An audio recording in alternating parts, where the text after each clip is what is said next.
প্রিয় দর্শক, আমি এখন যাচ্ছি, যেটা আমি বলেছিলাম আজকে সকালেই, যে মানে আমার এখানে আসার আর একটা কারণ, আমাদের সংবিধানের যিনি রচনা করেছেন, মানে যিনি প্রধান ছিলেন সংবিধান রচনার ক্ষেত্রে, ডক্টর বি.আর. আম্বেদকরের যে জন্মভূমি, সেখানে যাচ্ছি।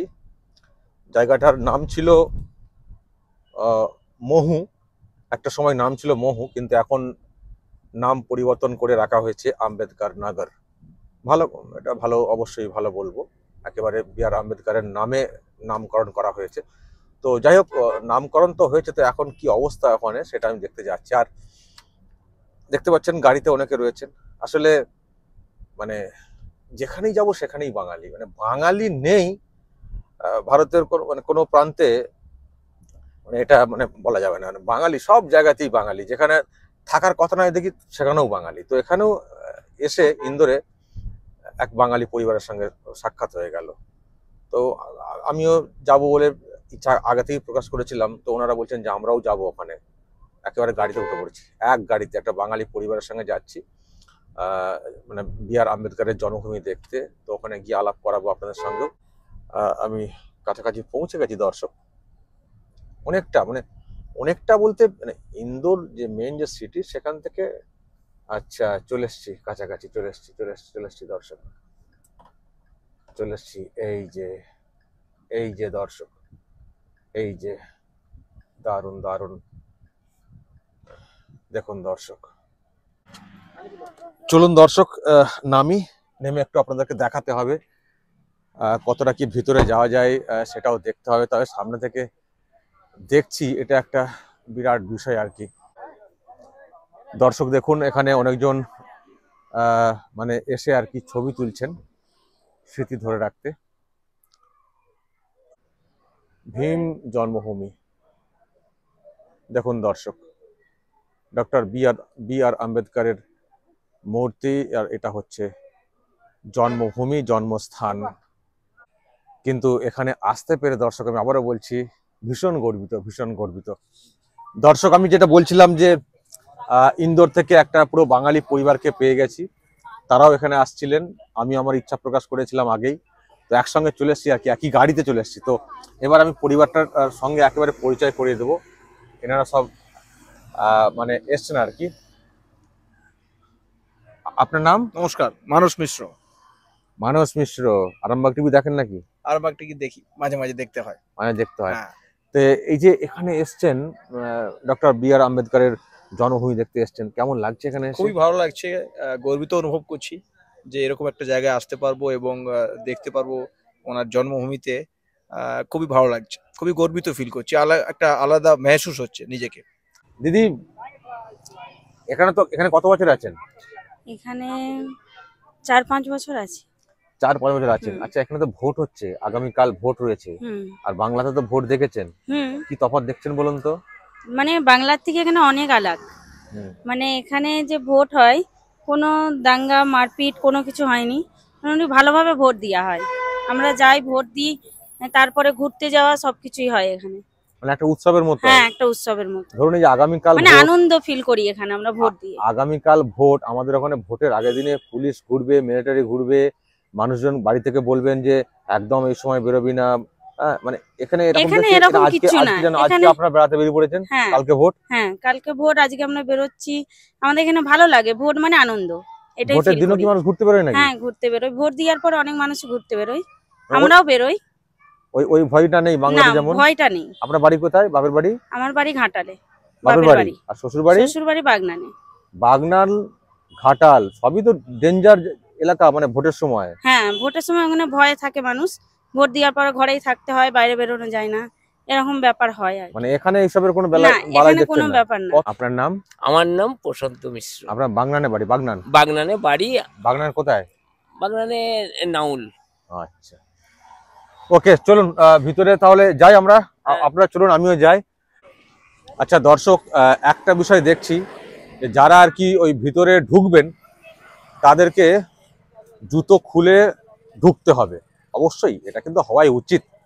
এরকম একটা পবিত্র জায়গা, পবিত্র মাটি, তো সেখানে তো জুতো খুলে তো যেতেই হবে। সবাই দেখছি জুতো খুলে নিচ্ছেন, রাখছেন এখানে। আমিও জুতো খুলবো দর্শক। চলুন বাঙালি পরিবার যখন পেয়ে গেছি তাদের সঙ্গে ঘোরাঘুরিটা সেরে নিই। এখানে এন্ট্রি করে নিয়েছি, এবার ভিতরে ঢুকবো। এবার দর্শক অনেকে এসছেন দেখছি, এবার ভিতরে ঢুকবো দর্শক। এই হচ্ছে অন্দর। দর্শক আমি তো ভিতরে চলে এসেছি, তো আমি একজনকে পেয়ে গেছি, একজন গাইডকে পেয়ে গেছি, উনি পরিষ্কার বুঝিয়ে দেবেন যে ভিতরে কি রয়েছে। স্যার আপনার নাম? मेरा नाम राजू कुमार है।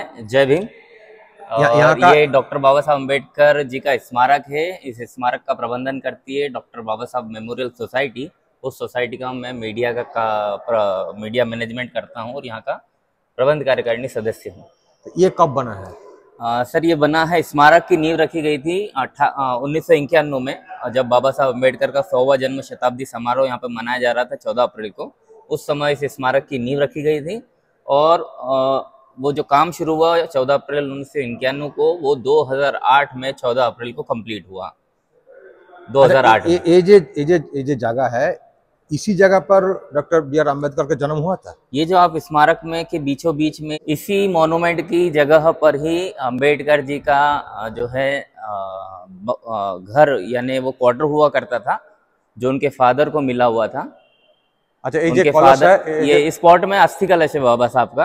ये अच्छा। अस्थि कलश है और इसमें अस्थियां हैं बाबा साहब की।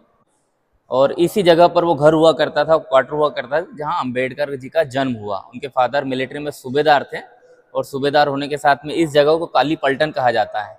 मतलब ये जो जगह है, इसी जगह पर जन्म हुआ था, इसी जगह पर घर था, क्वार्टर था उनका। क्वार्टर इसी जगह पर। यस, इसी जगह पर क्वार्टर था। वो मिलिट्री में सूबेदार थे, सूबेदार शिक्षक के रूप में यहाँ पे वो तैनात हुए थे 1891। पापा? हाँ, सूबेदार राम जी, अच्छा। जो अम्बेडकर के फादर थे। वो यहाँ 2.5-3 साल तक वो उनका जीवन यहाँ का रहा। इसके बाद वो अपने मूल गांव, जो रत्नागिरी जिले में आता है महाराष्ट्र के, उस गांव का नाम है अंबाडावे, उस गांव में वो चले गए। वहीं से उनका जीवन फिर आगे का शुरू हुआ, जिसमें वो दापोली गए, दापोली से सातारा गए, सातारे से मुंबई गए, मुंबई से फिर उनका जीवन आगे की ओर चला। ओके, मुझे समझाइए जो वॉल में जो है ये क्या है? ये वॉल इसका में history? हमने बाबा साहब अम्बेडकर के ओके, जीवन का ओके, चित्रण ओके, किया है। रुकिए, बताइए तो हिस्ट्री। ये वॉल में हमने बाबा साहब अम्बेडकर के जीवन का चित्रण किया। अधिकांश लोग जब यहाँ पर आते हैं तो पता जानना चाहते हैं कि अम्बेडकर का घर कैसा था, क्वार्टर कैसा था, जहाँ पर उनका जन्म हुआ। तो ये पहली फ्रेम है। इस फ्रेम में हमने ये दिखाने की कोशिश की है कि अम्बेडकर का जो घर था उस समय उनके फादर को जो मिला था क्वार्टर, वो इस टाइप का क्वार्टर हुआ करता था।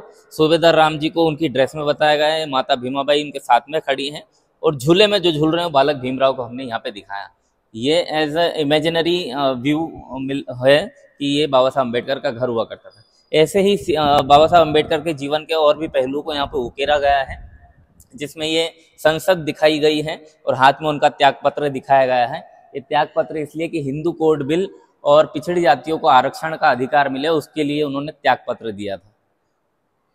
ये उसके पहले शुरुआती दौर में जब वो शिक्षा की तरफ अग्रसर थे तो एल्फिंस्टन कॉलेज में उन्होंने एडमिशन लिया था और उसके लिए बड़ौदा के जो महाराज थे सयाजीराव गायकवाड़, उन्होंने उनको हेल्प आउट किया था, स्कॉलर दी थी।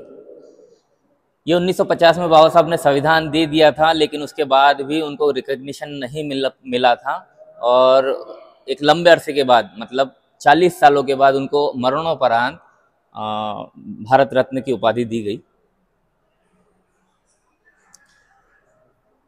ये एक प्रतिमा है डॉक्टर अंबेडकर और साथ में रमाबाई है। जब बाबा साहब अंबेडकर बैरिस्टर बनकर लौटे थे तो उन्होंने अपनी जो डिग्री थी वो माता रमाबाई यानी उनकी पत्नी को सौंपी थी। वो इसलिए सौंपी थी कि माता रमाबाई के त्याग, बलिदान और समर्पण के भाव से बाबा साहब बहुत ज़्यादा प्रेरित थे और अगर माता रमाबाई उनको सपोर्ट नहीं करती, उनको घर की चिंता में उलझाए रखती, तो शायद बाबा साहब वो हिस्ट्री क्रिएट नहीं कर पाते। इसीलिए बाबा साहब अम्बेडकर ने सबसे पहली जो उनकी डिग्री थी वो माता रमाबाई को सौंपी। ये हाथ में जो आप देख रहे हैं ये डॉक्टर अंबेडकर जी की डिग्री है। ओके, ये एक और ऐतिहासिक चित्र है यहाँ पर, जिसमें डॉक्टर अंबेडकर जो संविधान सभा के अध्यक्ष और दूसरे लोग थे मसौदा समिति के अलावा, उन लोगों को भारतीय संविधान सौंपते हुए दिखाए हैं। 26 नवंबर 1949 का सीन दिखाया है यहाँ पर। ওকে, পুরো দেওয়াল ধরে ধরে একবারে ব্যাখ্যা দিলেন, অসংখ্য ধন্যবাদ। আপনি না বললে मैंने आप ऐसी डिस्क्राइब ना करता था तो हम लोग को पता नहीं चलता था ये एक्चुअली क्या है। नहीं, और हम भी कोशिश कर रहे हैं कि यहाँ से जो बाबा साहब अम्बेडकर है उनका पूरा जीवन दर्शन लोगों को मालूम होना चाहिए। अम्बेडकर सार्थक है, इस दिशा में सार्थक है कि अम्बेडकर ने सबके लिए काम किया, किसी भी जाति समाज व्यक्ति धर्म के हो उन सब के लिए अम्बेडकर ने काम किया है। भारत का संविधान सब पे एक जैसा लागू होता है। बाबा साहब ने विचार रखा था कि समतामूलक समाज की स्थापना होना चाहिए। आप समान हैं, मैं समान हूँ, हम सब एक जैसे हैं, हम सब भाई हैं, और इसी का ध्येय है कि वो सोचते थे कि हम पहले और अंत में भारतीय हैं। ये उनका ध्येय था, ये ध्येय वाक्य था, इसी पर हम काम कर रहे हैं। और अम्बेडकर सबके बीच में जाना चाहिए, अम्बेडकर सबके हैं और सब अम्बेडकर के हैं, इस बात पे हमको ये होना चाहिए। ওকে ওকে, बहुत बहुत ধন্যবাদ। जय भीम, जय भीम, जय भीम। দর্শক শুনলেন, এই যে অস্থি কলসের সামনে আমি রয়েছি, মানে এটা হচ্ছে আঁতুর ঘর, যেটাকে আমরা বুঝি আর কি বাংলাতে। এটা হচ্ছে আঁতুর ঘর, এখানে কোয়ার্টার ছিল, এখানে জন্ম হয়েছিল ডক্টর বি.আর. আম্বেদকরের। তারপর এখান থেকে সরে গিয়ে অনেক জায়গায় গেছেন, বড় হয়েছে। আর আমার খুব সৌভাগ্য যে আমি এরকম একটা জায়গায় এসে কাছাকাছি এসে দাঁড়াতে পারছি, ছবি তুলতে পারছি, আপনাদেরকে দেখাতে পারছি। এটা আমাদের কাছে দর্শক একটা আলাদা ফিলিংস। এখন জানি না কেউ কোনো বিতর্ক তুলবেন কিনা, ওনাকে নিয়ে কোনো বক্তব্য কেউ রাখবেন কিনা, রাখতে পারেন, সেটা ব্যক্তিগত বিষয়। কিন্তু মূল জায়গাগুলোকে না আমরা অস্বীকার করতে পারি না, মূল জায়গাগুলোকে অবদানের দিক থেকে। সেদিক দিয়ে দর্শক বলছি যে আমার কিন্তু খুব একটা গর্ব অনুভব হচ্ছে আর কি, যে এরকম একটা জায়গায় এসেছি। এই সেই মাটি, এই সেই জায়গা যেখানে জন্ম নিয়েছিলেন ডক্টর বি.আর. আম্বেদকর।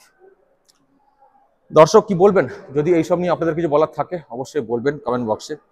আর আমি তো ইলেকশন দেখাতে এসেছি, আগামীকাল এখানে ভোট রয়েছে। পরিবেশ তো খুব সুন্দর, মানে যে রাজ্যে জন্ম হয়েছে, সংবিধানের মানে যিনি রচনা করেছেন তার, তো সেই রাজ্যের অ্যাটলিস্ট এটুকু আশা করব যে সংবিধান মেনেই সব কিছু চলবে। তো এখানে তাই মনে হচ্ছে, এখানে বিজেপি সরকার রয়েছে। আমি এর আগে ছিলাম ছত্তিশগড়, সেখানে কংগ্রেসের সরকার রয়েছে।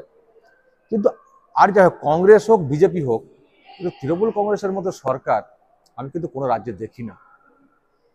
আর আজকে এই কথাগুলো এত বলছে এই জন্যই, কারণ এই যে যেখানে দাঁড়িয়ে রয়েছি, সংবিধানের যিনি রচয়িতা, তার আঁতুর ঘরের সামনে দাঁড়িয়ে রয়েছি। ফলে এগুলো আরো বেশি বেশি করে বলতে ইচ্ছে করছে যে লিখেছেন সব ঠিক আছে, আসলে উনিও তখন ভাবেনি যে বাংলা এরকম হয়ে যাবে।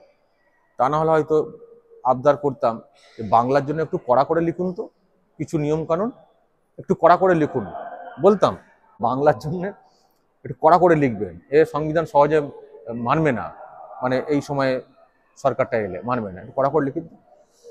তো সেটা তার উনি কখনো এরকম ভাবেননি। তিনি দেশকে একটা গোটা দেশ, মানে দেশের একটা আবেগ ছিল এই প্রদেশ।